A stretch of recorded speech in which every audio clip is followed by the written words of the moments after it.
Long time.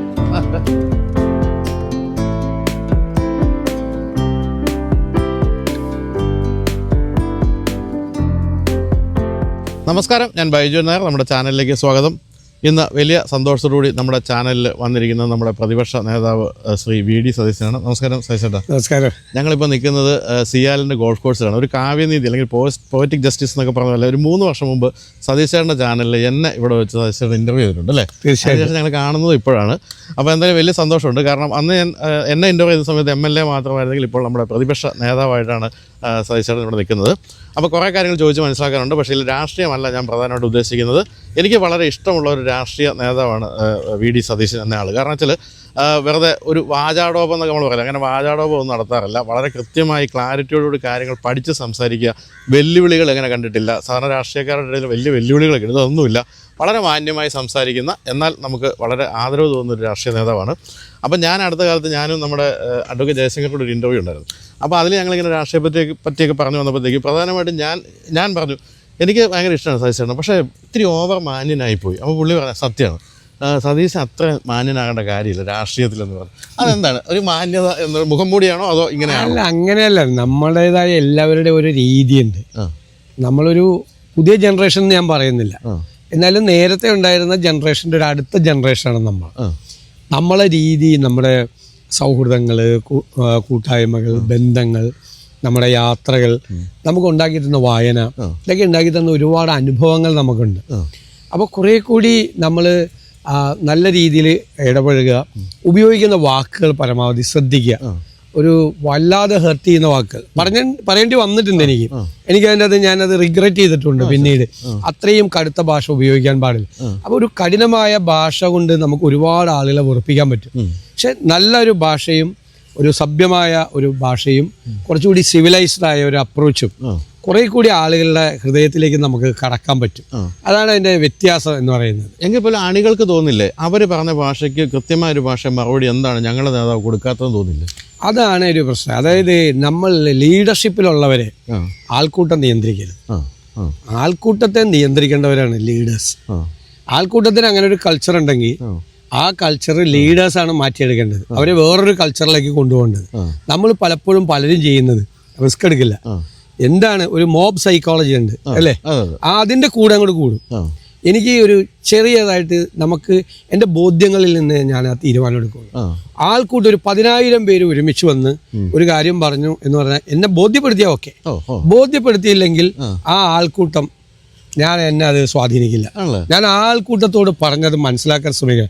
എല്ലാ ലീഡേഴ്സും അങ്ങനെ ചെയ്യണമെന്നാണ് എൻ്റെ അഭിപ്രായം. ശരിക്കും ആൾക്കൂട്ടമാണ് ലീഡേഴ്സിന്റെ ഒരു പിൻബലമായിട്ട് കാണുന്നത്. ആണ്. പക്ഷേ ആൾക്കൂട്ടത്തെ ശരിയായ വഴിയിലൂടെ കൊണ്ടുപോകേണ്ട ഒരു ബാധ്യത കൂടി നമുക്കുണ്ട്. നമുക്കൊരു ഒരു സോഷ്യൽ ഒബ്ലിഗേഷൻ എന്ന് നമ്മൾ പറയും.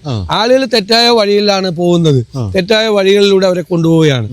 അപ്പോൾ നമ്മൾ പറയണത് തെറ്റാണ്, അത് ശരിയല്ല, ഇതാണ് ശരിയെന്ന് പറയാൻ നമുക്ക് പറ്റണം.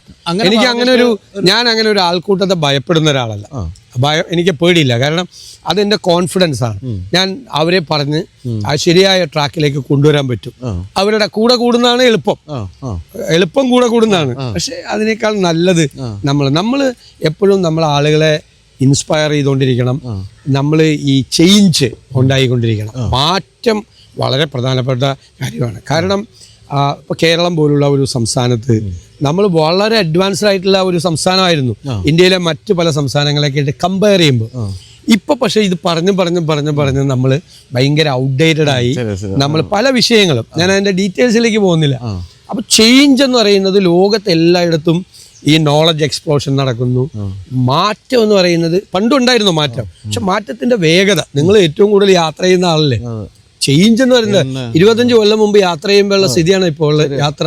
നമ്മളെ അത്ഭുതപ്പെടുത്തുന്ന വ്യത്യാസമാണ് ഉണ്ടായിരിക്കുന്നത്. ഏതിലൂടെ യാത്ര ചെയ്താലും എവിടെ പോയാലും ആ മാറ്റത്തെ ഉൾക്കൊള്ളാൻ നമുക്ക് കഴിയും. ഇപ്പം പറഞ്ഞതോട് അനുബന്ധമായിട്ട് പറയുകയാണെങ്കിൽ ഇപ്പം ഞാൻ പലപ്പോഴും പറഞ്ഞതല്ലേ, ഇപ്പം വിയറ്റ്നാമിൽ ഞാൻ ഒരു 20 വർഷം മുമ്പ് പോയപ്പോൾ ഉള്ള വിയറ്റ്നാമേ അല്ല ഇപ്പോൾ. എന്തൊരു മാറ്റമാണ്, ഭയങ്കര മാറ്റമാണ്. നമ്മളിവിടെ മാറ്റം പറഞ്ഞുകൊണ്ടിരിക്കുന്നതല്ലാതെ നമ്മൾ വിചാരിക്കുന്ന മാറ്റമൊന്നും സത്യത്തിൽ ഇവിടെ സംഭവിക്കുന്നില്ല. എനിക്ക് തോന്നുന്നത് ഇപ്പോഴത്തെ വേറൊരു പ്രധാനപ്പെട്ട പ്രശ്നമാണ് ഇപ്പം നമ്മുടെ കുട്ടികൾ, ഇപ്പം എൻ്റെ മോൾ ഉൾപ്പെടെ, ഇവരൊക്കെ ഇന്ത്യയിൽ നിന്ന് പഠിക്കാൻ പോയിട്ട് തിരിച്ചു വരുന്നില്ല. അതായത് പഠിച്ചിട്ട് വരണമെന്നും പറഞ്ഞ് വിട്ടതാണ്, ആകെ ഒരു മോളേ ഉള്ളൂ, പക്ഷേ വരുന്നില്ല. ഇതൊരു വലിയ പ്രശ്നമല്ല കേരളത്തെ സംബന്ധിച്ച്. എന്നെ വല്ലാതെ അലോസരപ്പെടുത്തുന്നൊരു വിഷയമാണ്. ഞാനതൊരു മെയിൻ ഫോക്കസിലേക്ക് കൊണ്ടുവരാൻ വേണ്ടിയിട്ട് കഴിഞ്ഞ ഒരു വർഷമായിട്ട് ശ്രമിക്കുകയാണ്. നിയമസഭയിൽ ഈ വിഷയം കൊണ്ടുവന്നു. നമ്മൾ ആ വാക്ക് കറക്റ്റാണ്, ബ്രെയിൻ ഡ്രെയിനാണ്. നമ്മൾ പണ്ട് ചെറുപ്പത്തിൽ പഠിച്ചിട്ടുള്ളത് നമുക്ക് ജനസംഖ്യ വേണ്ട, കുറയ്ക്കണമെന്ന്. ഇപ്പം അങ്ങനെ അല്ല. ഇപ്പം ജനസംഖ്യ കുഴപ്പമില്ല, പക്ഷെ ജനസംഖ്യയിൽ ഒരു 60-65% യങ്സ്റ്റേഴ്സ് ആണ്.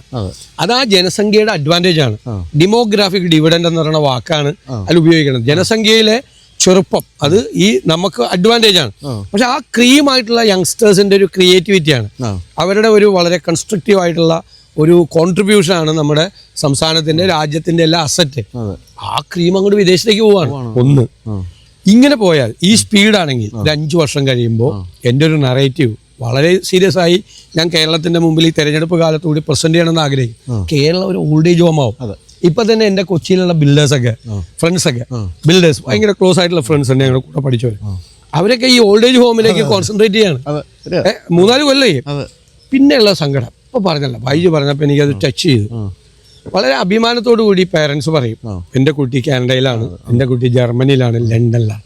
പക്ഷെ ആ അഭിമാനത്തിന്റെ ഇടയിൽ ഒരു സങ്കടം കാണാൻ പറ്റും. പിന്നെ ഒരു സങ്കടമുണ്ട്. ബൈജു അത് ഓപ്പൺ ആയിട്ട് പറഞ്ഞു. പലരും അത് പറയാതെ ആ വരികൾക്കിടയിൽ അവർ പോയി. മനസ്സിലായി? ഇപ്പൊ ഗൾഫിൽ പോണ പോലെ അല്ല, ഇത് അവിടെ സെറ്റിൽ ചെയ്യാണ്. ഗൾഫിൽ പോയാൽ തിരിച്ചു വരും.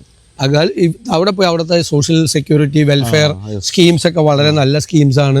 പിന്നെ അവിടെ ചെന്നൊരു വീട് വാങ്ങിച്ച ലോങ് ടൈം ബാങ്കിനോട് ഡെറ്റ് ആണ്, കടമാണ്. അപ്പൊ അഡ്ജസ്റ്റ് ചെയ്ത് അവിടെ നിൽക്കും. വേണമെങ്കിൽ പാരന്റ്സിനെ ഇവിടെ നിന്ന് കൊണ്ടുപോകും ചിലര്. പക്ഷെ ഒരു ഡിസ്റ്റൻസ് ഞാനിപ്പോഴും ഓർമ്മയുണ്ട്. എൻ മോഹനൻ നമ്മുടെ ലളിതാംബിക അന്തർജനത്തിന്റെ മകനാണ്. എനിക്ക് ഭയങ്കര ഇഷ്ടപ്പെട്ട ഒരു കഥാകാരനാണ്. എനിക്ക് കോളേജ് പഠിക്കുമ്പോൾ വായിച്ച മകൻ എന്ന് പറയുന്നൊരു അതിമനോഹരമായ ഒരു കഥയാണ്. പക്ഷെ ഞാനത് കേരളത്തിലെ മാതാപിതാക്കൾ അന്നൊക്കെ വളരെ അപൂർവമായിട്ടാണ്. അമേരിക്കയിൽ പോകുന്നൊരു മകനെ കുറിച്ചാണ്. അമേരിക്കയിലും പുറത്തേക്കൊക്കെ പോകുന്നത്, വളരെ ഗൾഫിൽ പോകുന്നുണ്ടെങ്കിലും മകൻ എന്ന് പറയുന്ന കഥ എന്നെ വല്ലാതെ ടച്ച് ചെയ്ത ഒരു സംഭവമാണ്. ഇതൊരു രസമായിട്ടാണ് അദ്ദേഹം എഴുതിയത്. ഇന്ന് അതിലെ മാതാപിതാക്കളുടെ സങ്കടമാണ് ഇന്ന് കേരളത്തിലെ ഒരുപാട് ആളുകൾ. സന്തോഷമുണ്ട് മകൻ സെറ്റിൽഡായി എഡ്യൂക്കേറ്റഡായി ചെയ്യണം എന്നുള്ളത്. അതിൻ്റെ അകത്തൊരു എനിക്ക് തോന്നിയതുണ്ട്, നമ്മളത് സ്റ്റഡി ചെയ്യണം.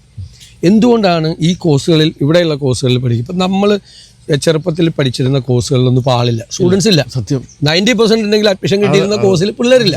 കേട്ടിട്ടില്ലാത്ത കോഴ്സ് സംഭവം എന്ന് വെച്ചാൽ ഈ ജോബ് മാർക്കറ്റ്, തൊഴിൽ മാർക്കറ്റാണ്. ഈ തൊഴിൽ മാർക്കറ്റ് പണ്ടും ഇങ്ങനെ ചേഞ്ച് ചെയ്തുകൊണ്ടിരിക്കും. പക്ഷെ കമ്പ്യൂട്ടർ വന്നപ്പോഴാണ് വലിയ ചേഞ്ച് ഉണ്ടായത്. അതിനുശേഷം ഇപ്പോൾ ഭയങ്കര ചേഞ്ചാണ്. അതായത് എവരി ഇയർ തൊഴിലിൻ്റെ സ്വഭാവം മാറിക്കൊണ്ടിരിക്കുകയാണ്.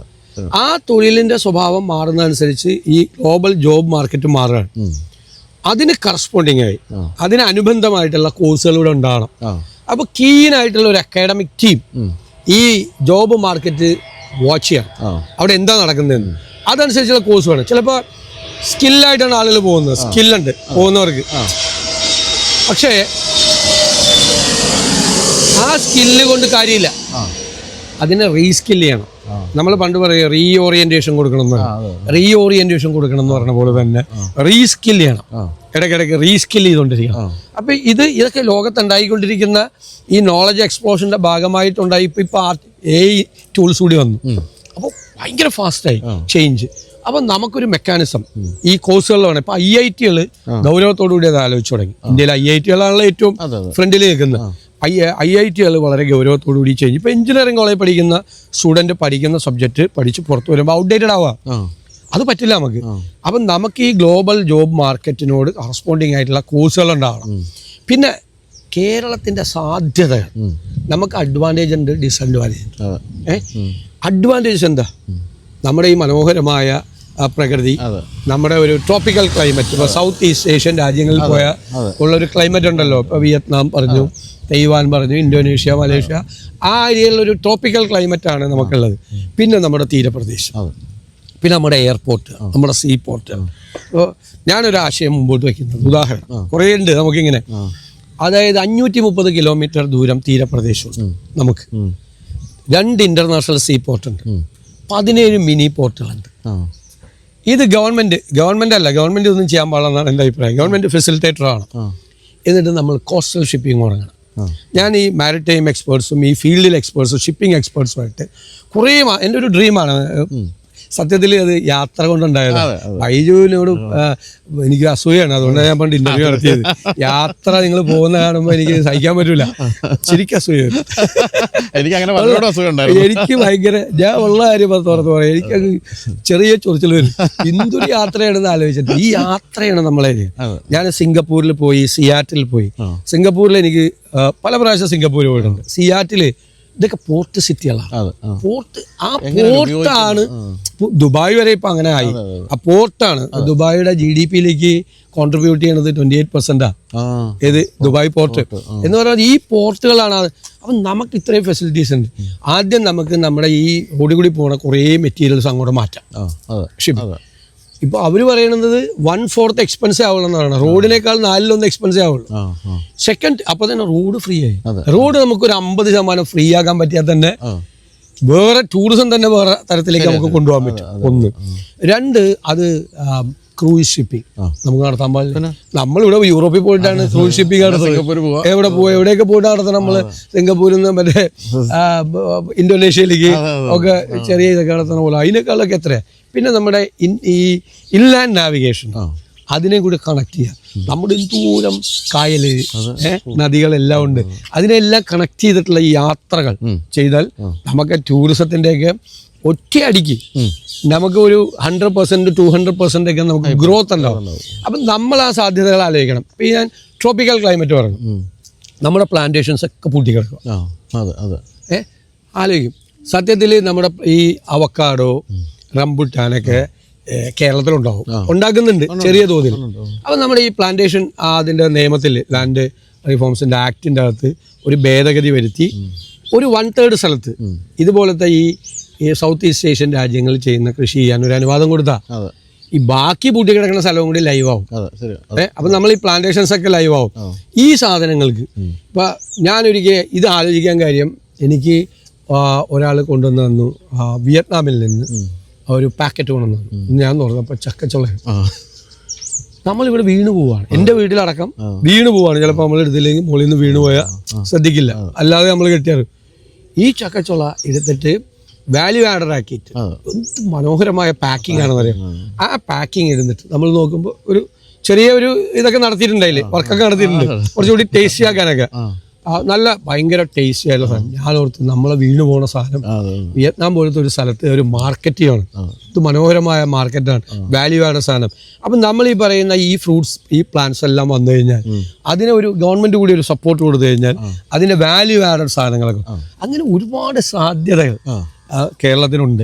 കേരളത്തിന്റെ പരിമിതി, നമുക്കുള്ള പ്രശ്നം നമ്മുടെ ജനസാന്ദ്രത, പിന്നെ സ്ഥലം കിട്ടാത്ത പ്രശ്നങ്ങളൊക്കെ ഉണ്ട്. പക്ഷെ പരിമിതമായ നമ്മുടെ സൗകര്യങ്ങളും നമ്മുടെ ഇത്. പിന്നെ ഈ ക്ലൈമറ്റ്, നമുക്ക് വിദ്യാഭ്യാസം തന്നെ നല്ല സെന്റേഴ്സ് ഓഫ് എക്സലൻസ് തുടങ്ങിയാൽ ഡെസ്റ്റിനേഷൻ പോയിന്റ് ആവും. ദൂരെ നിന്ന് ആളുകൾ വരും, ഇവിടെ പഠിക്കാൻ വേണ്ടി വരും, കുട്ടികൾ വരും. രണ്ട്, ഹെൽത്താണ്. ഹെൽത്ത് യഥാർത്ഥത്തിൽ ഞാനൊരു പുസ്തകം വായിച്ചു. ചില പുസ്തകങ്ങളും ചില യാത്രകളും നമ്മളെ ഇൻഫ്ലുവൻസ് ചെയ്യുന്നു. സൽമാൻ റുഷ്ദിയുടെ ഒരു പുസ്തകം വായിച്ചു. സൽമാൻ റുഷ്ദിയെ ഭീകരമായിട്ട് ഒരു 26 75 വയസ്സുണ്ട് കൂത്തി നശിപ്പിച്ചു. ആള് വീണും മരിക്കുമെന്ന് പറഞ്ഞു. ഹെലികോപ്റ്ററിൽ കൊണ്ടുപോയി ആശുപത്രിയിൽ കുറേ ദിവസം കിടന്നു. എന്നിട്ട് എണീറ്റ് നടക്കാൻ വയ്യ, രക്ഷപ്പെട്ടു. പക്ഷെ ബെഡ് റിട്ടേൺ, സ്ട്രോക്കും എല്ലാം കൂടി. അവിടെ നിന്ന് ഞാൻ അതിലാണ് വായിക്കുന്നത്, റീഹാബ് സെന്റേഴ്സിലേക്ക് കൊണ്ടുപോകാം. അവിടെ ചെന്ന് കഴിഞ്ഞാൽ ഹോളിസ്റ്റിക് ആണ് എല്ലാം. ഫിസിക്കൽ കൗൺസിലിംഗ് ഉണ്ട്, മെന്റൽ കൗൺസിലിംഗ് ഉണ്ട്, മറ്റ് ഫിസിക്കലായിട്ടുള്ള ട്രീറ്റ്മെന്റ്, കൗൺസിലിംഗ് അല്ല, മെന്റൽ കൗൺസിലിംഗ് ഉണ്ട്, ഫിസിക്കൽ ട്രീറ്റ്മെന്റ് ഉണ്ട്. ഇതെല്ലാം നമുക്ക് റീഹാബ് സെന്റേഴ്സ് എത്ര പേരാണ്. എൻ്റെ ഏറ്റവും വലിയ സങ്കടങ്ങളിലൊന്ന് തളർന്നു കിടക്കുന്ന ആളെ കാണുമ്പോഴാണ്. കയ്യും കാലും ചലിപ്പിക്കാൻ പറ്റാതെ അവർ കിടക്കുക. നമ്മളോട് സംസാരിക്കണമെന്ന് ആഗ്രഹമുണ്ട്. ചിലപ്പോൾ നമ്മളെ കാണുമ്പോൾ ബന്ധമുള്ളവരാണെങ്കിൽ കണ്ണിൽ നിന്ന് ഇങ്ങനെ വെള്ളം വീഴും. കരയാതെ നമുക്ക് അവിടെ നിന്ന് പോരാൻ പറ്റില്ല. അപ്പോൾ ഞാൻ എപ്പോഴും ആലോചിക്കും, ഇവരെയൊക്കെ ഒന്ന് എണീപ്പിച്ച് നടത്താൻ. നമുക്ക്, ഞാൻ ഇത് വായിച്ചപ്പോൾ ആലോചിച്ചു. ഞാൻ എന്നിട്ട് ആയുർവേദ ഡോക്ടർമാരുടെ സമ്മേളനത്തിൽ പ്രസംഗിച്ചപ്പോൾ ഞാൻ പറഞ്ഞു, നിങ്ങൾ തുടങ്ങ്, നിങ്ങൾ ഇനിഷ്യേറ്റീവ് തുടങ്ങ്. നമുക്ക് അതല്ല, നമുക്ക് എൻ്റെ ആശയം എന്ന് പറഞ്ഞാൽ ഹോളിസ്റ്റിക് ആണ്. അതായത് അലോപ്പതിയും വേണം, ഇതിനും വേണം, ഹോമിയോ പറ്റുമെങ്കിൽ എല്ലാം കൂടി ഇൻ്റഗ്രേറ്റ് ചെയ്തിട്ട്. അലോപ്പതിക്ക് ഒരു പ്രത്യേക ഇത്, മറ്റേ ആയുർവേദത്തിൽ കൊടുത്തു ഹോളിസ്റ്റിക് റീഹാബ് സെന്റേഴ്സ് നമ്മൾ തുടങ്ങിയാൽ നമ്മുടെ നാട്ടിലെ തളർന്നു കിടക്കുന്നവരെ എണീപ്പിച്ച് നടത്താൻ പറ്റും, പുറത്തുനിന്ന് കൊണ്ടുവരാൻ പറ്റും. അതിൻ്റെ ഒരു കുറച്ചുകൂടി അത് ഒരു സൈക്കോളജിക്കൽ ആയിട്ടുള്ള ഒരു സാധനം. പിന്നെ മെൻ്റൽ ഹെൽത്തിന് വേണ്ടിയിട്ട് ഇപ്പോൾ ലോകത്തെ ഏറ്റവും കൂടുതൽ വേൾഡ് ഹെൽത്ത് ഓർഗനൈസേഷൻ വരെ ചർച്ച ചെയ്യുന്ന ഒരു പോയിന്റ് ഇതാണ് നമ്മുടെ മെൻ്റൽ ഹെൽത്ത്. ലോൺലിനെസ്, ഏകാന്തത ഭയങ്കര പ്രശ്നമായിട്ട് വരികയാണെന്നാണ്. ഡിപ്രഷനിലേക്ക് ആളുകൾ പോവാണ്. അപ്പം അതിനൊക്കെ നമ്മുടെ ഈ ക്ലൈമറ്റ് ഉണ്ടല്ലോ, ക്ലൈമറ്റ് നമുക്ക് ഒരുപാട് അതിൻ്റെ അകത്ത് ചേഞ്ചസ് വരും. ഇപ്പോൾ ഞാനൊരു ഇന്ത്യൻ ഒറിജിൻ ആയിട്ടുള്ളൊരു ഡോക്ടറുണ്ട് അമേരിക്കയിൽ, അതുൽ ഗവാണ്ടെ എന്ന് പറയുന്നത്. അദ്ദേഹത്തിൻ്റെ ബീയിങ് മോർട്ടൽ എന്ന് പറയുന്നൊരു പുസ്തകമുണ്ട്. ആ പുസ്തകത്തിലാണ് ഈ ഓൾഡ് ഏജിനെ നമ്മൾ എങ്ങനെയാണ് അഡ്രസ് ചെയ്യണമെന്ന് പറഞ്ഞത്. നേരെ ആശുപത്രി കൊണ്ടുപോയി വെന്റിലേറ്ററിൽ ഇടുമല്ല, അതിനൊരു പ്രത്യേകമായിട്ടുള്ള ഒരു ട്രീറ്റ്മെൻറ്റാണ്. ഈ മരിക്കുമെന്ന് ഉറപ്പുണ്ട്, തിരിച്ചു വരാൻ പറ്റില്ലെങ്കിൽ വെന്റിലേറ്ററിലൊന്നും കൊണ്ടുപോയിടരുത്, ICU യൂണിറ്റിൽ കൊണ്ടുപോയിടരുത്. അവർ മക്കളും കൊച്ചുമക്കളുമായിട്ടുള്ള ഇത് വേണം, അവരുടെ ഒരു ഹാപ്പി ആയിട്ടുള്ള ഒരു ആംബിയൻസ് നമ്മൾ ക്രിയേറ്റ് ചെയ്യണം. അപ്പോൾ അവർ മരിക്കും, മരണം എന്ന് വെച്ചാൽ അനിവാര്യമായ ഒന്നാണ്. പക്ഷെ മരണം ഒഴിവാക്കാൻ നമുക്ക് പറ്റില്ല എങ്കിൽ സന്തോഷകരമായ മരണത്തിലേക്ക് കൊണ്ടുപോകണം. അദ്ദേഹത്തിന്റെ പിതാവിനെ കുറിച്ച് എഴുതിയിരിക്കുന്ന മനോഹരമായ ഒരു പുസ്തകമാണ്. ഞാൻ പറഞ്ഞല്ലോ, നേരത്തെ പറഞ്ഞ മാതിരി നമ്മളിങ്ങനെ ബീയിങ് മോർട്ടൽ, ചിലപ്പോൾ നമ്മളെങ്ങനെ ഇത് ചെയ്യും. അതൊക്കെ ആശയങ്ങളാണ്. ഹോസ്പീസസ് എന്നൊക്കെ പറഞ്ഞ് അമേരിക്കയിലൊക്കെ യൂറോപ്പിലൊക്കെ ഉള്ളതുപോലത്തെ സ്ഥലങ്ങളാണ്. അപ്പോൾ ഒരു വൃദ്ധസദനം പോലത്തെ ഒരു സ്ഥലം, നല്ല ഇതുപോലെ ഒന്നും അല്ല, നല്ല ഹൈലി പൈസ കൊടുക്കണം. തൊട്ടപ്പുറത്ത് കിൻഡർ ഗാർഡൻ. അപ്പോൾ ഈ പ്രായമുള്ള ആളുകൾ ഇടയ്ക്ക് വെച്ചിട്ട് കുട്ടികളായിട്ടുള്ള ഇന്ററാക്ഷൻ. മക്കളാരും ഇല്ലല്ലോ അടുത്ത്. യൂറോപ്പിലൊക്കെ പ്രത്യേകിച്ച് ഒരാളും ഇല്ലല്ലോ. നമ്മുടെ സ്ഥിതി ഏകദേശം അതുപോലെയൊക്കെ തന്നെ. അങ്ങനെയൊക്കെയുള്ള ഏറ്റവും മോഡേൺ ആയിട്ടുള്ള ഒരു അപ്രോച്ച് നമുക്ക് ഒരുപാട് കാര്യം. അപ്പോൾ ഈ പറഞ്ഞു വന്നത് ഹെൽത്തിൻ്റെ എഡ്യൂക്കേഷൻ്റെയും ഒരു ഡെസ്റ്റിനേഷൻ പോയിന്റ് ആക്കി നമുക്കിങ്ങനെ മാറ്റാം. ശരിക്കും പറഞ്ഞാൽ കേരളത്തിൻ്റെ നമ്മൾ ഈ ക്ലൈമറ്റിനെ നമ്മൾ കൺവേർട്ട്, അത് നമുക്ക് വരുമാനം ഉണ്ടാക്കും. നമ്മുടെ വരുമാനം വർദ്ധിപ്പിക്കണം. അതായത് ഏത് സ്റ്റേറ്റിൻ്റെ ആണെങ്കിലും ഫസ്റ്റ് ഉത്തരവാദിത്വം ഖജനാവ് നിറയ്ക്കാവുന്നതാണ്. ഖജനാവ് നിറച്ചാലേ ഉള്ളു ക്ഷേമ പ്രവർത്തനങ്ങളും വികസന പ്രവർത്തനങ്ങളും നടത്താൻ പറ്റുള്ളൂ. ഞാൻ ഒരിക്കൽ താഷ്കണ്ടിൽ നിന്ന് ഉസ്ബെക്കിസ്ഥാനിൽ നിന്ന് വരുമ്പോൾ ഡൽഹിയിലേക്കുള്ള ഫ്ലൈറ്റിൽ 99% പേഷ്യൻസാണ് അവിടെ നിന്നുള്ള. അവന് ഏജൻസും ഉണ്ട്, ഇതിൻ്റെ ഇടയ്ക്കൊക്കെ ഏജൻസി ഉണ്ട്. ശരിക്കും ഞാൻ ഞെട്ടിപ്പോയി, ഇത്രയും പേര് ഇന്ത്യ വന്നിട്ടാണ് ഈ ചികിത്സ നടത്തുന്നത്. ഇപ്പം നമ്മുടെ കൊച്ചിയിൽ തന്നെ മാൽഡീവ്സിൽ നിന്നും ലക്ഷദ്വീപിൽ നിന്നും പണ്ട് തൊട്ട് പേഷ്യൻസ് വരുന്നുണ്ട്. അവ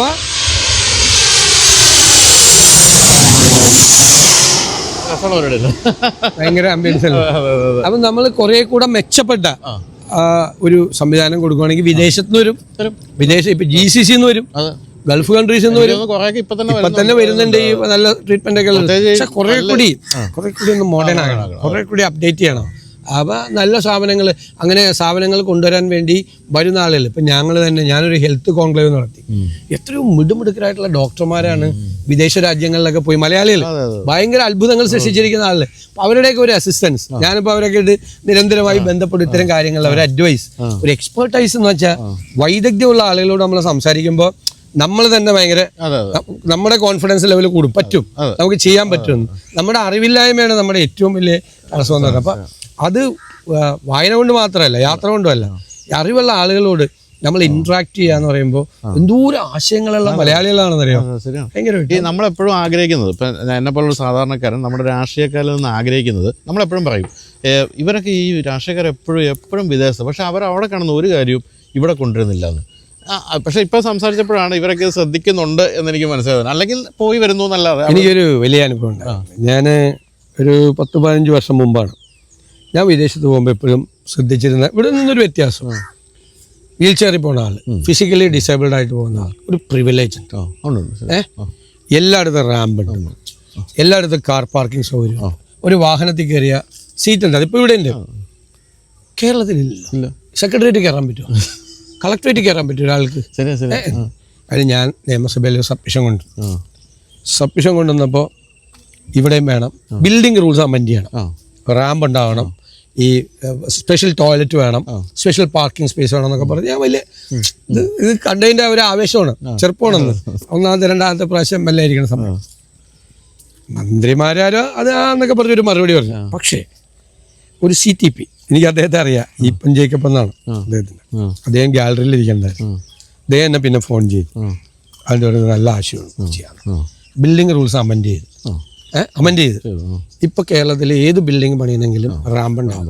ഞാൻ ഓരോ കെട്ടിടങ്ങൾ കാണുമ്പോൾ, പുതിയ കെട്ടിടങ്ങൾ കാണുമ്പോൾ ഈ വീൽ ചെയർ കൊണ്ടുപോകാൻ വേണ്ടിയിട്ടുള്ള ഈ റാമ്പ് ഇപ്പൊ കമ്പൽസറി ആയിട്ട് പണിത് വെങ്ങനെ കാണുമ്പോൾ ഭയങ്കര സന്തോഷം. ഇത് യാത്ര ചെയ്തതിന്റെ ഒരിതാണ്. നമ്മുടെ നാട്ടിലും വേണമെന്ന് പോരാ, കുറച്ചുകൂടി അത് ഇത് ചെയ്യണം. പക്ഷെ വന്നു. അതെ, ശരിയാണ്. ഒരു ഇടപെടൽ, ഒരു ഇന്റർവെൻഷൻ നടന്നപ്പോൾ വന്നു. അതുപോലെ തന്നെയാണ് ഞാൻ പലപ്പോഴും പറയുന്നത്, നമ്മളിപ്പോൾ വിദേശത്തൊക്കെ പോയി കഴിഞ്ഞാൽ നമ്മളിപ്പോൾ എയർപോർട്ടിലേക്കുള്ള കുറച്ച് ദൂരമൊക്കെയാണ് നമ്മുടെ ലഗേജ് വലിച്ചുകൊണ്ട് പോകാവുന്ന അത്രയും നല്ല ഫുട്പാത്തുകളൊക്കെ ഉണ്ട്. ഇവിടെ പക്ഷേ ഇതൊന്നുമില്ല. നമ്മളൊരു സഞ്ചാരിയുടെ ആംഗിൾ ചിന്തിക്കുമ്പോൾ എത്ര കഷ്ടപ്പെട്ടാണ് ഇവിടെ ആളുകൾ വരുന്നത് എല്ലാ സ്ഥലത്തും. അത് തന്നെ ഇറങ്ങിയിട്ട് ഒരാളുടെ സഹായം ഇല്ലാതെ ഒരു ട്രോളി വലിച്ചുകൊണ്ട് പോകാൻ പറ്റാവുന്ന ഒരിത് നമ്മളത് വിഷ്വലൈസ് ചെയ്യണം.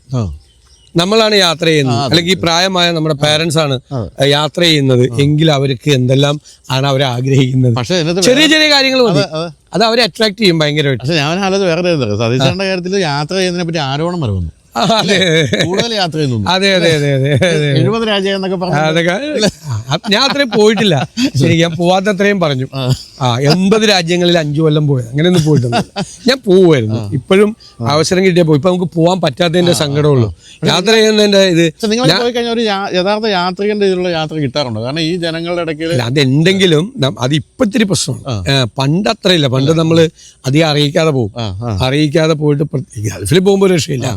നമ്മൾ ഗൾഫിലല്ല, നമ്മൾ പുറത്ത് യൂറോപ്പിലൊക്കെ പോകുമ്പോൾ നമ്മൾ അല്ലാതെ പോയിട്ട് ഈ പറയുന്ന സ്ഥലങ്ങൾ പോവും. ഞാൻ മ്യൂസിയംസ് ഒക്കെ മുഴുവൻ കാണും. ലോറെ മ്യൂസിയം ഈ വായിച്ചപ്പോഴാണ്, ഡാൻ ബ്രൗണിന്റെ പുസ്തകം വായിച്ചപ്പോഴാണ് ലോറെ മ്യൂസിയത്തെ കുറിച്ച് പറയുന്നത്. അപ്പോൾ ആ ലോറെ മ്യൂസിയത്തിൽ പോയി. മറ്റേ ആംസ്റ്റർഡാമിൽ പോയപ്പോൾ വാൻഗാവ് മ്യൂസിയത്തിൽ പോയി. പിന്നെ നമ്മുടെ സെക്കൻഡ് വേൾഡ് വാറിലുണ്ടായിരുന്ന കൊച്ചിന്റെ ആംസ്റ്റർഡാമിലും മറ്റേ ഇതുണ്ടല്ലോ, ആൻ ഫ്രാങ്കിന്റെ മ്യൂസിയം നമ്മൾ കൊച്ചിലെ വായിക്കുന്നതായിരുന്നു. അങ്ങനെയുള്ള സ്ഥലങ്ങളിലൊക്കെ പോയി. പിന്നെ കൾച്ചർ, ഓരോ സ്ഥലത്തിന്റെ കൾച്ചർ. അമേരിക്കയിൽ ഞാൻ 10-15 സ്റ്റേറ്റിൽ യാത്ര ചെയ്തിട്ടുണ്ട്. 10-15 സ്റ്റേറ്റിൽ ഓരോ വ്യത്യസ്തമായ, ഇപ്പോൾ യൂറോപ്പ് ചെറിയ ചെറിയ സ്ഥലമാണെങ്കിലും വ്യത്യസ്തമായ കൾച്ചറുകളാണ്. കൾച്ചർ എന്ന് പറയുമ്പോൾ ഭാഷ മാത്രമല്ല, ഭക്ഷണത്തിൽ വ്യത്യാസം വരും, അവരുടെ ഹിസ്റ്ററിയിൽ വ്യത്യാസം വരും. അപ്പോൾ ഞാൻ അതിൻ്റെ ഹിസ്റ്ററി ഒക്കെ അതിൻ്റെ കൂടെ നമ്മുടെ ഒരു വായനയെ കൂടി ഡെവലപ്പ് ചെയ്ത് പോകും. അതുമായിട്ട് ഇങ്ങനെ പോകുമ്പോഴേക്കും ഏറ്റവും അമ്പരപ്പിച്ച രാജ്യം അങ്ങനെ പറഞ്ഞു കഴിഞ്ഞാൽ ഇപ്പം ഞാൻ ഈ പറയണത് പോലെ ഈ യൂറോപ്യൻ രാജ്യങ്ങളിലെ രണ്ട് രീതിയിലാണ്. ഒന്ന്, എനിക്ക് ഏറ്റവും എന്നെ സ്വാധീനിച്ച, ഭയങ്കര ഇഷ്ടപ്പെട്ട ഒരു സ്ഥലം പ്രാഗാണ്. ആ സിറ്റി എത്ര മനോഹരമായിട്ടാണ് അവർ മെയിൻറ്റെയിൻ ചെയ്തിരിക്കുന്നത്. അതായത് ഹെറിറ്റേജ് ആണ്. ഞാൻ എല്ലാവരോടും പറയും നിങ്ങൾ പ്രാഗിൽ പോകണം. എൻ്റെ റിലേറ്റീവ്സൊക്കെ ഈ യൂറോപ്പിലൊക്കെ ഉള്ളവരോട് പറയും നിങ്ങൾ ഇത്ര നാളായിട്ട് ഈസ്റ്റ് യൂറോപ്പിൽ പോകണം, അവിടെ പോകണം എന്ന് പറയും. പ്രാഗ് എന്നെ അട്രാക്ട് ചെയ്തു. കാരണം അവരുടെ ഒരു ചരിത്രവും പൈതൃകവും അതിമനോഹരമായിട്ട് 12th സെഞ്ചുറിയിലെ ബിൽഡിംഗ് ആണ്. പോയിട്ടുണ്ടല്ലോ അവിടെയൊക്കെ കാണുന്ന ഒരു സ്ഥലം. പിന്നെ എത്ര യുദ്ധങ്ങൾ കടന്നുപോയി, എത്ര ഇത് കടന്നുപോയി. അങ്ങനെയുള്ള പിന്നെ ജർമ്മനി ഈ വലിയ ഒരു ചേഞ്ച് ഉണ്ടാക്കിയിരിക്കുന്ന, ഒരു വലിയ മാറ്റം ഉണ്ടാക്കിയിരിക്കുന്ന സ്ഥലമാണ്.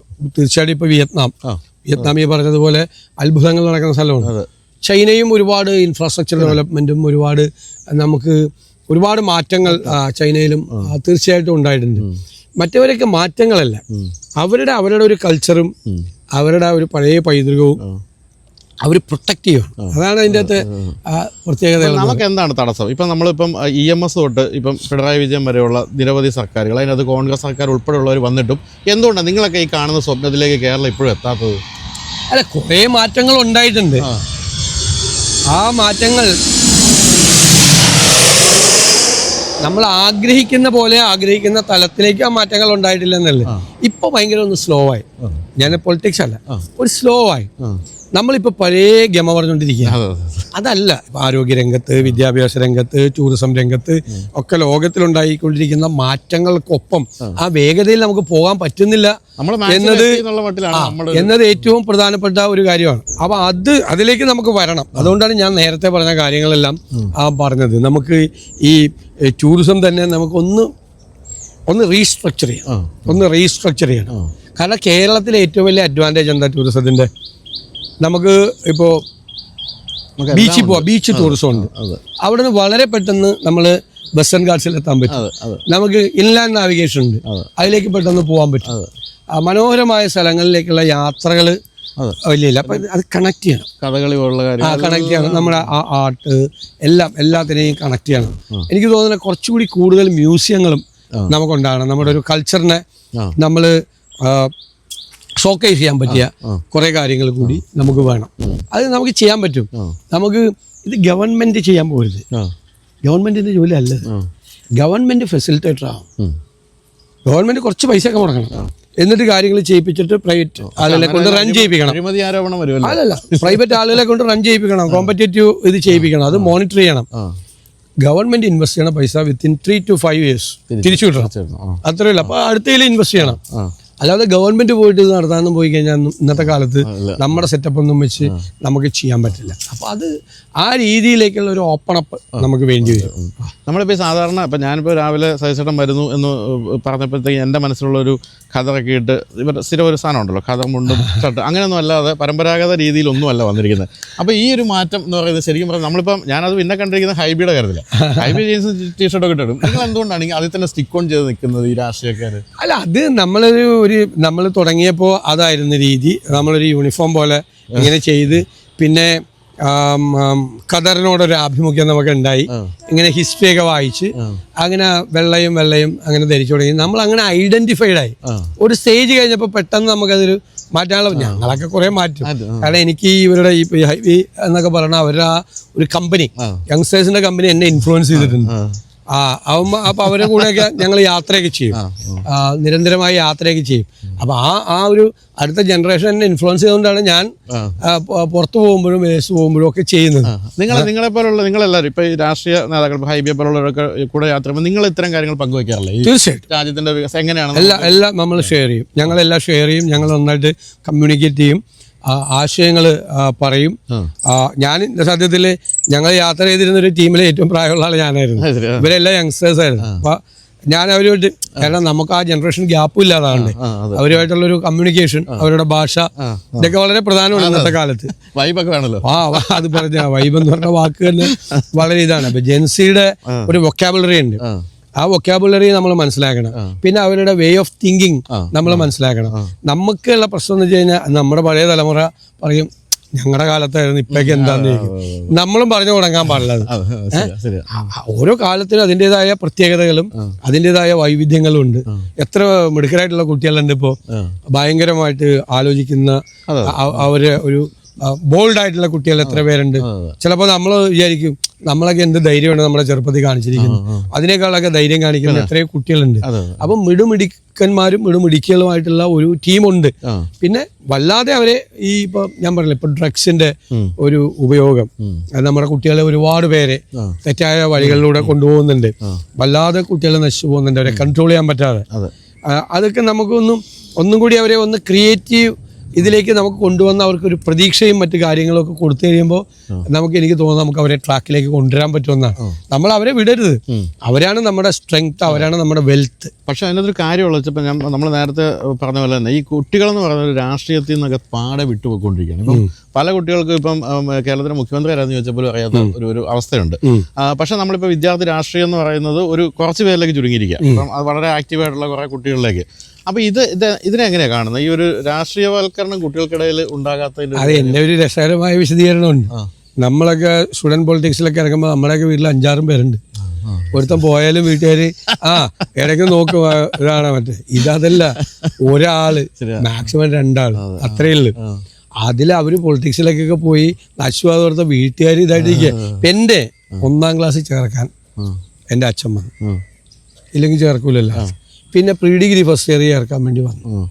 ഞാൻ 10 കൊല്ലം കോളേജിലും 12 കൊല്ലം കോളേജിലും 10 കൊല്ലം സ്കൂളിലും പഠിച്ചിട്ടുണ്ട്. ഈ 22 കൊല്ലത്തിനിടയിൽ എന്നെ അന്വേഷിച്ച് ഒരാൾ എൻ്റെ വീട്ടിൽ നിന്ന് വന്നിട്ടില്ല. വീട്ടിൽ നിന്ന് അച്ഛനെയൊക്കെ വിളിച്ചുകൊണ്ട് ഞാൻ പറഞ്ഞാൽ കുഴപ്പമൊക്കെ ഉണ്ടാക്കിയിട്ടുണ്ട്, അപ്പൊക്കെ നമ്മൾ തന്നെ മാനേജ് ചെയ്യും. പക്ഷെ ഇപ്പോ കിൻഡർ ഗാർട്ടനിൽ ഒരു കുട്ടിയെ ചേർത്ത് കഴിഞ്ഞാൽ മാതാപിതാക്കളെ, പ്രത്യേകിച്ച് അമ്മമാർ ജോലി എന്താ, കുട്ടിയുടെ രാവിലെ ഒരുക്കി അതിനെ ബസ് സ്റ്റോപ്പിൽ കൊണ്ടുപോയി നിർത്തി പോയി, അല്ലെങ്കിൽ സ്കൂളിൽ കൊണ്ടുപോയി ആക്കി. PTA മീറ്റിങ്ങിനൊക്കെ മുഴുവൻ സ്ത്രീകളാ. നമ്മുടെ കാലത്ത് PTA മീറ്റിംഗ് വിളിച്ചാൽ ആരെങ്കിലും വരും? PTA ഇല്ലല്ലോ. എനിക്ക് എന്റെ ഓർമ്മയിൽ PTA ഇല്ല. PTA മീറ്റിംഗ് വിളിച്ചാൽ ആരെങ്കിലും വരുമോ? നമ്മൾ അന്വേഷിച്ചാൽ ആരെങ്കിലും വരും? എന്തോരം ഉണ്ടോന്ന് വീട്ടില്. മനസ്സിലായി? ആ ഒരു കാലത്തിന്റെ മാറ്റം, ഈ ഒറ്റ മക്കളും 2 മക്കളും ഒക്കെ ഉള്ള മാറ്റം, പിന്നെ കുട്ടികളുടെ വിദ്യാഭ്യാസ കാര്യത്തിലുള്ള അതീവ ശ്രദ്ധ. കുട്ടികൾ ഇങ്ങനെയൊക്കെ പോണ പിള്ളേരെ സമ്മതിക്കണം. ഇപ്പൊ പൊളിറ്റിക്സിലൊക്കെ വരുന്ന പിള്ളേരെ, കാരണം ഒരു വീട്ടുകാരെ ഒന്നുകിൽ വീട്ടുകാരെ മാനേജ് ചെയ്തിട്ട് അല്ലെങ്കിൽ വീട്ടുകാരെ ഉറപ്പിച്ചിട്ടാണ് അവർ വരുന്നത്. ആ ഒരു വ്യത്യാസമുണ്ട്. പിന്നെ കുട്ടികളില്ലല്ലോ. ഞാൻ ഇവിടെ ക്യാമ്പസിൽ ചെന്നാൽ പോലും കുറച്ച് കുട്ടികളാണ്. അപ്പം എനിക്ക് ഓർമ്മയുണ്ട്, ഞാൻ നിരവധി വർഷം കോളേജ് യൂണിയൻ ഭാരവാഹിയായിരുന്ന ആളാണ്. തേവര സേക്രട്ടേറിയറ്റ് കോളേജ് യൂണിയൻ ഉദ്ഘാടനം എന്ന് പറഞ്ഞു കഴിഞ്ഞാൽ കോളേജിൽ സാധാരണ വരാത്തവന്മാർ കൂടി വരും. എൻ്റെ സ്റ്റുഡൻസ് കുറേ 12,000 പേരാണ്. ഓഡിറ്റോറിയം ഒക്കെ ഇങ്ങനെ നിറഞ്ഞു കഴിഞ്ഞു. ഇപ്പം ഞാൻ ഈ വർഷം തന്നെ കുറേ കോളേജ് യൂണിയൻ ഉദ്ഘാടനം ചെയ്യാൻ പറ്റും. ഒരു സ്ഥലത്ത് ഞാനൊരു 300-400 പേര് കൂടുതൽ കണ്ടിട്ടില്ല. അത് തന്നെ വലിയ അത്ഭുതമാണ്. 300-400 പേര് കുട്ടികൾ ഉണ്ടാകുന്നത് തന്നെ വലിയ അത്ഭുതം. ഉള്ള പിള്ളേർ തന്നെ ഈ ഓഡിറ്റോറിയത്തിലല്ലേ ഇരിക്കുന്നത്, അവർ പുറത്ത് കറങ്ങി നടക്കുക, അവർ വേറെ വർത്തമാനം പറഞ്ഞ് നടക്കുക. ഞങ്ങളൊക്കെ അതല്ല. അപ്പൊ അതുകൊണ്ട് ഞങ്ങൾ അന്ന് വലിയ ഫിലിം സ്റ്റാർസിനെ കൊണ്ടുവരും, വലിയ റൈറ്റേഴ്സിനെ കൊണ്ടുവരും, വലിയ ഒറേറ്റേഴ്സിനെ കൊണ്ടുവരും. അപ്പൊ എല്ലാവരും ഇവരെന്താണ് വന്ന് പറയാൻ വേണ്ടി ഇരിക്കണമെന്ന് വെച്ചാൽ കാത്തിരിക്കുകയാണ്. ഈ രാഷ്ട്രീയക്കാരെ പറ്റി ഒരു ധാരണ, അതിപ്പോൾ രഞ്ജി പണിക്കർ ഉൾപ്പെടെയുള്ളവരൊക്കെ എഴുതി വെച്ചതെന്നൊക്കെ ആയിരിക്കും. ഞങ്ങളുടെയൊക്കെ വിചാരം നിങ്ങളൊക്കെ വൈകുന്നേരം ആകുമ്പോൾ നിങ്ങൾ ഇങ്ങനൊന്നും അല്ല. നിങ്ങൾ വൈകുന്നേരം മറ്റേ പൈപ്പൊക്കെ കടിച്ചു പിടിച്ച് നൈറ്റ് ഡ്രസ്സൊക്കെ ഇട്ട് ശത്രുക്കളെ മുതലക്കുഞ്ഞുങ്ങൾക്ക് ഇട്ടുകൊടുക്കുന്ന ആൾക്കാർ, അതുപോലെ മുംബൈ അധോലോകമായിട്ട് ബന്ധം, ഇങ്ങനെയൊക്കെ. ഈ ശരിക്കും പറഞ്ഞാൽ അങ്ങനെ ഒരു കുട്ടികൾ രാഷ്ട്രീയത്തിൽ നിന്നൊക്കെ മാറുന്നതിൽ അങ്ങനെ ഒരു കാര്യമുണ്ട്. അല്ല, അതൊക്കെ ഇമേജ് ക്രിയേറ്റ് ചെയ്തിരിക്കുന്നതാണ്. ഇനി ഞാൻ പറയണത് എല്ലാ രംഗവും ഉള്ളതുപോലെ തന്നെയാണ് രാഷ്ട്രീയ രംഗവും. ക്രിമിനൽസായിട്ട് ബന്ധമുള്ള ആളുകളുണ്ട്, അണ്ടർവേൾഡായിട്ട് ബന്ധമുള്ള ആളുകളുണ്ട്. അപ്പോൾ നമ്മളിപ്പോൾ കേരളത്തിലെ പൊളിറ്റിക്സ് മാത്രമല്ലല്ലോ, എല്ലാ സ്ഥലത്തെയും പൊളിറ്റിക്സ് അക്രോസ് ദ വേൾഡ് നമ്മൾ പരിശോധിച്ചാൽ ഇപ്പോൾ ഉണ്ട്. ഇപ്പം ഞാൻ വ്ളാഡിമിർ പുടിൻ വിഷം കൊടുത്ത് ജയിലിൽ വെച്ച് കൊന്ന പ്രതിപക്ഷ നേതാവുണ്ട്, അതായത് അലക്സി നവാൽനി. ഞാൻ അദ്ദേഹത്തിൻ്റെ ആത്മകഥ വായിച്ചു. അദ്ദേഹത്തിനെ കൊന്നത് എങ്ങനെയാണെന്ന് ഒരു BBC ലേഖനം എഴുതിയ മേർഡർ ഇൻ ദ ഗുലാഗ് എന്ന് പറഞ്ഞ പുസ്തകം വായിച്ചു. അപ്പോൾ അവർ റഷ്യൻ ഭരണകൂടത്തിനെതിരെ അവർ ഉന്നയിച്ച സംഭവം അണ്ടർവേൾഡുമായിട്ട്, അധോലോകവുമായിട്ടുള്ള അവരുടെ ബന്ധത്തെക്കുറിച്ചാണ്. ലോകത്തിലെ ഒരുപാട് രാജ്യങ്ങളിലെ ഭരണകൂടങ്ങൾക്കും രാഷ്ട്രീയ നേതൃത്വത്തിനും അത്തരം ബന്ധങ്ങളുണ്ട്. നമ്മുടെ രാജ്യത്ത് ചില സംസ്ഥാനങ്ങളിലുണ്ട്, ഉണ്ടായിരുന്നു. അപ്പോൾ ഇപ്പോൾ രഞ്ജി പണിക്കരാണെങ്കിൽ അല്ലെങ്കിലും സിനിമയിൽ അത് പ്ലേസ് ചെയ്യുമ്പോൾ കുറച്ച് ചിലപ്പോൾ എക്സാജറേറ്റ് ചെയ്താണ്, പക്ഷെ ഉണ്ടായിരുന്നു. അപ്പോൾ ഈ ഞാൻ ഇവിടെ നെഹ്റുവിനെ പോലത്തെ ഒരു പൊളിറ്റീഷ്യൻ ഉണ്ടായിരുന്ന സ്ഥലത്താണത്. ജവഹർലാൽ നെഹ്റുവിനെ ഇപ്പോഴും നമുക്ക് ആവേശമാണ്. നെഹ്റുവിനെ വായിക്കുക, നെഹ്റുവിനെ കുറിച്ച് പഠിക്കുക, അദ്ദേഹത്തിന്റെ ആശയങ്ങൾ ചെയ്യുക എന്ന് പറഞ്ഞാൽ അത്രയും, അതായത് ഡ്രീമി ആയിട്ടുള്ള, ഒരുപക്ഷെ പ്രധാനമന്ത്രി ആയില്ലായിരുന്നെങ്കിൽ നോബൽ സമ്മാനിതനാകുന്ന എഴുത്തുകാരനാവുമായിരുന്നു ഇന്ത്യയുടെ പ്രധാനമന്ത്രി. അങ്ങനത്തെ ആളുകളും ലീഡർഷിപ്പിൽ ഉണ്ടായിട്ടുണ്ട്, എത്രയോ സ്ഥലത്ത് ഉണ്ടായിട്ടുണ്ട്. PMSനെ പോലെ, അച്യുത മേനോനെ പോലെ, K കരുണാകരനെ പോലെ, K ആന്റണിയൊക്കെ പോലത്തെ മുഖ്യമന്ത്രിമാർ നമുക്കുണ്ടായിട്ടില്ലേ. ഉമ്മൻചാണ്ടിയെ പോലത്തെയൊക്കെ വളരെ നന്മയുള്ള ആളുകൾ ഉണ്ടായിട്ടില്ലേ. ഞാൻ രാഷ്ട്രീയത്തിനപ്പുറം പറയാണ്, നന്മയുള്ള ആളുകൾ. ഇപ്പം ഉമ്മൻചാണ്ടിയെ കുറിച്ച് ചർച്ച ചെയ്യപ്പെടുന്നത് അങ്ങനത്തെ ഒരാളായിട്ടല്ലല്ലോ, നന്മയുള്ള ആളായിട്ടല്ലേ ചർച്ച ചെയ്യപ്പെടുന്നത്. അങ്ങനെയുള്ള ഒരുപാട് ആളുകൾ ഇത് എല്ലാ ഫീൽഡിലും ഉള്ളതുപോലെ തന്നെ. കാരണം ഇത് ഒരു പൊതുസമൂഹത്തിന്റെ ക്രോസ് സെക്ഷനാണ് ഇതിൻ്റെ അകത്തുള്ള, വ്യത്യാസമൊന്നുമില്ല. പിന്നെ ഞാൻ നേരത്തെ പറഞ്ഞതുപോലെ ലീഡേഴ്സ് അവർ വിഷണറീസ് ആയിരിക്കണം, മാറ്റങ്ങൾ കൊണ്ടുവരുന്നവരായിരിക്കണം, നാളെക്കുറിച്ച് ചിന്തിച്ചവരായിരിക്കണം. പൊതുസമൂഹത്തിന്റെ ഇന്നത്തെ അവസ്ഥയെക്കുറിച്ചുള്ള ഒരു കൺസേൺ നമുക്കൊരു ആദ്യം ഉണ്ടാവണം. ഒരു സങ്കടം കണ്ടാൽ നമുക്ക് ആദ്യം ഉണ്ടാവും, അതെങ്ങനെ മാറ്റാൻ പറ്റും, ഇതെങ്ങനെ ഒരാൾ കരയുന്ന കണ്ടു കഴിഞ്ഞാൽ എങ്ങനെ നമ്മൾ അയാളുടെ കരച്ചിൽ മാറ്റാൻ പറ്റും, അയാളുടെ സങ്കടങ്ങൾ മാറ്റാൻ പറ്റും എന്നുള്ളൊരു ആദ്യം പോയാൽ നമുക്ക് രാഷ്ട്രീയക്കാരനാകാനുള്ള യോഗ്യതയില്ല. മനസ്സിലായില്ലേ? നമ്മളെപ്പോഴും ഞാൻ പണ്ട് എനിക്ക് പേടിയായിരുന്നു. ഞാൻ MLA ആയി കഴിഞ്ഞപ്പോൾ എല്ലാ ദിവസവും മരിച്ചു വീട്ടിൽ പോവാണ്, 8ഉം 10ഉം വീട്ടിൽ പോവാം. അപ്പം ഞാനോർത്ത് കുറേ കഴിയുമ്പോൾ നമ്മൾ മരവിച്ച് മരണ വീടുകളിൽ പോയി ഒരു യാന്ത്രികമായിട്ട് നമ്മൾ കയറി ഇറങ്ങി പോവാന്നുള്ളൊരു ഭയം ഉണ്ടായിരുന്നു. പക്ഷെ ചില വീടുകളിൽ ചെല്ലുമ്പോൾ കുഞ്ഞുങ്ങൾ മരിക്കുമ്പോൾ, മാതാപിതാക്കളുടെ നിലവിളി, ചെറുപ്പക്കാർ മരിക്കുമ്പോൾ, കുടുംബം അനാഥമാകുന്ന സങ്കടം, അപ്പം നമ്മുടെ കണ്ണ് അറിയും. അപ്പം ഞാൻ ദൈവത്തോട് നന്ദി പറയും. കാരണം നമ്മുടെ മനസ്സ് നമ്മൾ അങ്ങനെ ഒരു യാന്ത്രികമാകരുത്, ഇമോഷൻസ് ഉണ്ടാവണം. എന്നോട് ചിലർ പരാതി പറയും, ഞാൻ ഭയങ്കര ചൂടാവും ചില സമയത്ത്. ഞാൻ നിയന്ത്രിക്കാൻ ശ്രമിക്കുന്നുണ്ട്, ചൂടാവും. അതൊക്കെ നമ്മുടെ നമുക്ക് ഇല്ലെങ്കിൽ ഭയങ്കര കാപട്യം വേണം. ഏത് ചൂടായാലും അത് പുറത്ത് കാണിക്കാതെ, അതിനോട് എനിക്ക് ഭയങ്കരമായ ദേഷ്യം വന്നു, ഞാൻ പുറത്ത് കാണിക്കാതെ ഒന്നും കൂടി സ്നേഹം കാണിക്കുന്ന ആളുണ്ട്. ഏത് അത് കാപട്യമാണ്. അല്ല, അപ്പൊ അങ്ങനെയാണെങ്കിൽ നമ്മുടെ മുഖ്യമന്ത്രി കടക്ക് പുറത്തെന്ന് പറയുന്നത് പോസിറ്റീവായിട്ടാണ്. അല്ല, ഞാൻ അദ്ദേഹം നമ്മൾ ഉള്ള പ്രശ്നം എന്ന് വെച്ച് കഴിഞ്ഞപ്പോൾ നമുക്കൊക്കെ നമ്മൾ ഉപയോഗിക്കുന്ന വാക്കുകൾ കുറെ കൂടെ ശ്രദ്ധിക്കണം. നമ്മൾ പ്രത്യേകിച്ച് നമ്മൾ പ്രധാനപ്പെട്ട സ്ഥാനങ്ങളിൽ ഇരിക്കുന്ന സമയത്ത് നമ്മൾ ഉപയോഗിക്കുന്ന വാക്കുകൾ വളരെ പ്രധാനമാണ്. നമ്മളൊന്ന് ശ്രദ്ധിക്കണം. ദേഷ്യം എന്ന് പറയുന്നത് ഒന്ന് കൺട്രോൾ ചെയ്യണം. ഞാൻ പറഞ്ഞല്ലോ, നമ്മളെപ്പോഴും നവീകരിച്ചുകൊണ്ടിരിക്കണം. എനിക്കും പണ്ടൊരു ചിന്തയുണ്ടായിരുന്നു, ഞാൻ പറയണതാണ് ഇരുമ്പോലൊക്കെയാണ്, മാറില്ല. ഇപ്പോൾ ഞാൻ ഏറ്റവും കൂടുതൽ വിശ്വസിക്കുന്നത്, രാവിലെ ഒരു ആശയം നമ്മുടെ മനസ്സിൽ വന്നാൽ 4-5 പേരോട് സംസാരിക്കുക. ചിലപ്പോൾ നമ്മുടെ ഈ ആശയം ഒട്ട തെറ്റായിരിക്കും. ഏത്? കാരണം വേറെ രണ്ടുപേര് അതിൻ്റെ ഒരു നെഗറ്റീവ് ആംഗിള്, അതിൻ്റെ മെറിറ്റും ഡീമെറിറ്റും ഒക്കെ ഡിസ്കസ് ചെയ്ത് കഴിയുമ്പോഴാണ് ചിലപ്പോൾ ഈ ആശയം ഒന്ന് തേച്ചു മിനുക്കി ഇവരുടെയൊക്കെ അഭിപ്രായം കേട്ടെടുത്താൽ ചിലപ്പോൾ നല്ല ഇതാവും. മനസ്സിലായില്ലേ? അപ്പോൾ ഒറ്റയ്ക്കുള്ള ഒരു അഭിപ്രായം അല്ല, ഒരു ടീമാണ് എപ്പോഴും. നമുക്ക് ഇനിയിപ്പോൾ പൊളിറ്റിക്സിലാണെങ്കിലും ബിസിനസ്സിലാണെങ്കിലും ഏത് കാര്യത്തിലാണെങ്കിലും ടീം ബിൽഡ് ചെയ്യണം. ടീം. അപ്പം ഞാൻ എപ്പോഴും എൻ്റെ ഫ്രണ്ട്സിനോട് എല്ലാവരോടും പറയും, the selection of the right persons around you it's very important. അത് നമ്മുടെ ലീഡർഷിപ്പാണ് കാണിക്കുന്നത്. നമ്മുടെ ചുറ്റുമുള്ള ടീമിനെ ബിൽഡ് ചെയ്യുന്നത് ബിസിനസ് ആണെങ്കിൽ നല്ല ടീം അല്ലെങ്കിൽ ഏവൻ പൂട്ടി കെട്ടിപ്പോവും. നല്ല ടീമിനെ ബിൽഡ് ചെയ്ത് അവരെ നന്നായിട്ട് ഫങ്ഷനിങ് ആക്കുക. അത് ഗവൺമെന്റിലാണെങ്കിലും വേണം, ഗവൺമെന്റിൽ വേണം. ഗവൺമെന്റിലൊരു നല്ല ടീം, നല്ല മന്ത്രിമാര്, നല്ല MLA-മാരുടെ നല്ല ടീം, നല്ല ബ്യൂറോക്രാറ്റ്സിന്റെ നല്ല ടീം. ചിലപ്പോൾ അവരൊക്കെ നമ്മളീ പറയണ പോലെ ആയിരിക്കില്ല, നമ്മളെ ട്രാക്കിലാക്കണം. ചിലപ്പോൾ അസാമാന്യമായ പൊട്ടൻഷ്യലുള്ള ആളുകളുണ്ടായിരിക്കും, അവർക്ക് ഓപ്പർച്യൂണിറ്റി കിട്ടാനായിട്ടാണ്. അപ്പോൾ ഞാനിപ്പോൾ ഈ ദേഷ്യപ്പെടുമെന്ന് പറഞ്ഞ പോലെ തന്നെ ഞാൻ ഒരു കാര്യം ഒരാളെ ഏൽപ്പിച്ചാൽ അയാളത് നന്നായി ചെയ്താൽ ഭയങ്കരമായിട്ട് അപ്രീഷിയേറ്റ് ചെയ്യും. ആ അപ്രീഷിയേറ്റ് ചെയ്യുന്നത് അയാൾക്ക് ആവേശമാണ്. അപ്പോൾ അയാളുടെ പൊട്ടൻഷ്യൽ ഒന്നുകൂടി വർദ്ധിക്കും. അയാൾ കുറേ കൂടി ഭംഗിയായിട്ട് അടുത്ത കാര്യം ചെയ്യാൻ നോക്കും. അപ്പോൾ അവർക്ക് നമ്മളെ കോൺഫിഡൻസ് ബിൽഡ് ചെയ്യണം. നമ്മൾ കൂടെ നിന്നുകൊണ്ട് ധൈര്യമായിട്ട് പോയിക്കും. ഇനി എന്തെങ്കിലും ഒരു ചെറിയ തെറ്റ് പറ്റി വഴക്ക് പറയണ്ടാണെങ്കിൽ വഴക്ക് പറയണം, അല്ലെ സാരമില്ല, അത് നമുക്ക് ശരിയാവും, അങ്ങനെ ശ്രദ്ധിക്കാത്തതുകൊണ്ടാണ്, അത് ചെയ്യണം. ആ ടീം വർക്കാണ് എല്ലാ വിജയങ്ങളുടെയും രഹസ്യം. ഒരുപാട് കാര്യങ്ങൾക്ക് നമുക്ക് മുന്നോട്ട് കൊണ്ടുപോകാൻ പറ്റും. ഞാൻ പറയല്ലേ, ഇപ്പൊ കോസ്റ്റൽ ഷിപ്പിങ്ങിനെ കുറിച്ച് ഒരു ആശയം ഉണ്ട്. അപ്പൊ അതുമായിട്ട് ബന്ധപ്പെട്ട എക്സ്പേർട്സിനെയും ബാക്കിയുള്ള ഒരു ടീമിനെയും ബിൽഡ് ചെയ്തിട്ട് അവർക്ക് നമ്മളൊരു സന്തോഷം കൊടുത്ത് നമുക്കൊരു ടാർഗറ്റ് വിത്തിൻ 1 year നമുക്ക് സ്റ്റാർട്ട് ചെയ്യണം. അതിന്റെ ലീഗൽ ഫോർമാലിറ്റീസ് 1, 2, 3, 4 അതിൻ്റെ കൺസെൻറ്റ് കിട്ടേണ്ടത്, അതിൻ്റെ പെർമിഷൻ കിട്ടേണ്ടത്, ഈ ഫോർമാലിറ്റീസ്, നമ്മളതിൻ്റെ ടെൻഡർ ചെയ്യേണ്ടത്, നമ്മുടെ പോർട്ടുകളൊക്കെ റെഡിയാക്കേണ്ടത് എന്ന് പറഞ്ഞൊരു ഒരു മാസ്റ്റർ പ്ലാനാണ്. നമ്മുടെ പ്രോബ്ലം എന്താ? നമ്മുടെ പ്രോജക്റ്റ് ഇംപ്ലിമെൻറ്റേഷനാണ് കേരളം പോലുള്ള സംസ്ഥാനത്തെ അല്ലെങ്കിൽ രാജ്യത്തെ ഏറ്റവും കൂടുതൽ ബാധിക്കുന്ന ഒരു പ്രശ്നം. ഉദാഹരണത്തിന് 6 മാസം കൊണ്ടൊരു സ്ഥലം എടുത്തു തരാൻ ഒരു തഹസിൽദാരോട് പറയാം. ആളെ 6 മാസം 6 കൊല്ലം കഴിഞ്ഞാലും എടുത്തു തരില്ല. 6 കൊല്ലം കഴിഞ്ഞാലും എടുത്തു തരില്ല. മറിച്ച് നിങ്ങൾ ഒരു പ്രൈവറ്റ് സ്ഥാപനം നടത്തുന്നു, നിങ്ങൾക്കൊരു പുതിയ ഇപ്പോൾ ലുലുവിലെ യൂസഫ് അലിക്ക അദ്ദേഹത്തിന് ഇവിടെ ഒരു മോള് പണിയാണ് തൃശ്ശൂർ. അദ്ദേഹത്തിൻ്റെ ഒരു ടീമിനെ ഏൽപ്പിക്കുകയാണ്, 6 മാസം കൊണ്ട് എനിക്കൊരു 5 ഏക്കർ സ്ഥലം എടുത്ത് തന്നെ.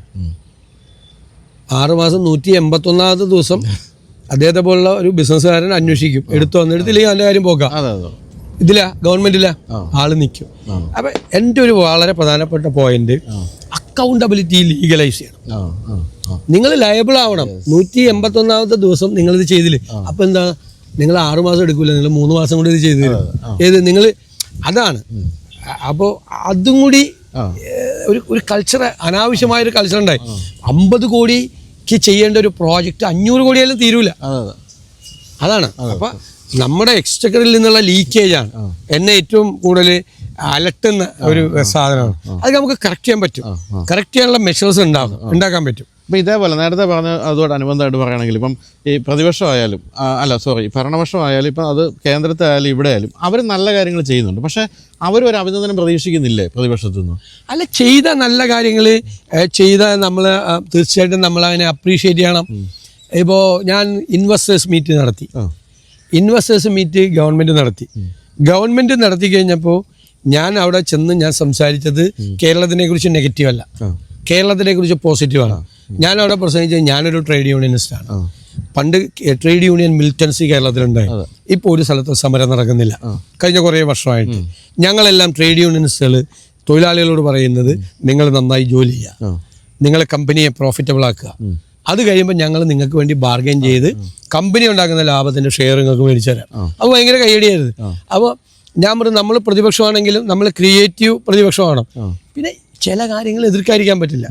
ഇപ്പോൾ സിൽവർ ലൈൻ വന്നപ്പോൾ ഒപ്പോസ് ചെയ്തു. എന്താണ്, അതിനൊരു പ്ലാനോ ഒന്നും ഉണ്ടായില്ല. 300 കിലോമീറ്റർ ദൂരത്തിൽ 30 അടി ഉയരത്തിൽ ഇത് പണിയുക. കേരളം ഇങ്ങനെ സ്ലോപ്പാണ്, വെള്ളം ഒഴുകി 41 നദികളും എല്ലാം വെള്ളം ഒഴുകി കടലിൽ പോവുക. ഇതിങ്ങനെ കെട്ടി നിർത്തി കഴിഞ്ഞാൽ ഇപ്പം തന്നെ മഴ പെയ്താൽ അറിയാലോ, അത് കിട്ടിയ അപ്പോൾ എൻവയൺമെന്റ് ഇമ്പാക്റ്റ് ഉണ്ടാവും. ഇപ്പോഴത്തെ കാലത്ത് ക്ലൈമറ്റ് ചേഞ്ച് വലിയ ഘടകമാണ്. ഒരു കെട്ടിടം ഉണ്ടാക്കുന്നതിന് മുമ്പ് ആ ക്ലൈമറ്റ് ചേഞ്ച് ഉണ്ടാകുന്ന ക്ലൈമറ്റ് ചേഞ്ച് എങ്ങനെ ബാധിക്കും എന്ന് ആലോചിക്കാതെ ചെയ്യാൻ പാടില്ല. അപ്പൊ ഇവർ ഈ പറയുന്ന ആളുകൾ ഔട്ട്ഡേറ്റഡ് ആണ്. അപ്പൊ നമ്മളാണ് പറയുന്നത് ഞങ്ങള് 195 രാജ്യങ്ങൾ ഒരുമിച്ച് ചേർന്നുണ്ടാക്കിയ IPCC റിപ്പോർട്ടുണ്ട്, inter government panel on climate change. അതിന്മേ അമേരിക്കൻ ബഹിരാകാശ ഏജൻസിയായ നാസ നടത്തിയ അനാലിസിസ് ഉണ്ട്. കേരളത്തിന്റെ നിയമസഭയിൽ ഞങ്ങൾ ചർച്ചയ്ക്ക് കൊണ്ടുവന്നു. ലോകത്തൊരു ലെജിസ്ലേച്ചറും ചർച്ച ചെയ്തിട്ടില്ല. ചെയ്യാൻ കാര്യം കേരളത്തിന് അതിന്റെ അപകടമുണ്ട്. അപ്പൊ കേരളത്തിലെ ഉദ്യോഗസ്ഥന്മാർ, കേരളത്തിന്റെ പൊതുസമൂഹം, ഭരണകൂടത്തിൽ ഇരിക്കുന്നവർ ഇതിനെക്കുറിച്ച് അവർക്കൊരു ധാരണ ഉണ്ടാകണം. ഉണ്ടായില്ലെങ്കിൽ ഭാവിയിൽ അപകടം വരും. അപ്പൊ ഞങ്ങൾ നന്നായി സ്റ്റഡി ചെയ്തു. സിൽവർ ലൈൻ വന്നപ്പോൾ ഒരു ടീമായിട്ട് സ്റ്റഡി ചെയ്തു. എക്സ്പേർട്സ്, ഫിനാൻഷ്യൽ എക്സ്പേർട്സ് ആയിട്ട്, എൻവയോൺമെന്റ് എക്സ്പേർട്സ് ആയിട്ട് എല്ലാം സംസാരിച്ചു. ഞങ്ങൾക്ക് വി ഹാഡ് എ ഡോക്യുമെന്റ്, നല്ലൊരു ഡോക്യുമെന്റ് ഉണ്ടായി. അത് വെച്ച് ഒപ്പോസ് ചെയ്തു. അതിനെ വികസനത്തിന് എതിർക്കുകയല്ല. അത് നല്ല കാര്യങ്ങൾ ചെയ്യണം. അതായത് കുറെ കാര്യങ്ങളിൽ കൺസെൻസസ് ഉണ്ടാവണം. ഇപ്പൊ വിദ്യാഭ്യാസം, ആരോഗ്യം തുടങ്ങിയ കാര്യങ്ങളിലൊക്കെ നമുക്കൊരു ധാരണ ഉണ്ടാവണം. നമുക്ക് ചെയ്യണം എല്ലാവരും.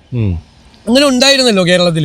അതുകൊണ്ടാണല്ലോ ആരോഗ്യ വിദ്യാഭ്യാസ രംഗങ്ങളിൽ കേരളം ഒരു സമയത്ത് മാറ്റം ഉണ്ടാക്കിയത്. ഇപ്പൊ സ്റ്റാഗ്നന്റ് ആണ്, അങ്ങനെ തന്നെ നിൽക്കാണ്, ചേഞ്ച് ഇല്ല. അതാണ് ഇപ്പോഴത്തെ പ്രശ്നം. അത് വേണമല്ലോ.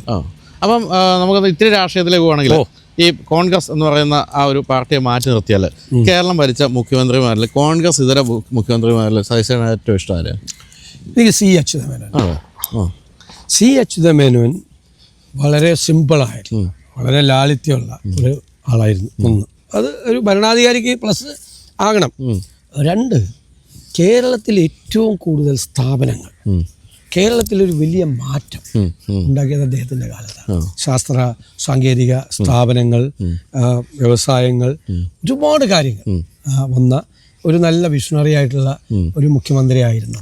ഞാൻ അദ്ദേഹത്തിൻ്റെ ഡയറി കുറിപ്പുകൾ വായിച്ചിട്ടുണ്ട്. ഈ അടുത്ത് തന്നെ ഒരു പുസ്തകം ഇറങ്ങി അദ്ദേഹത്തിൻ്റെ മറക്കാനാവാത്ത അനുഭവങ്ങൾ, അത് വായിച്ചു. എൻ്റെ മനസ്സിലൊരു റെസ്പെക്റ്റ് അദ്ദേഹത്തോടുണ്ട്.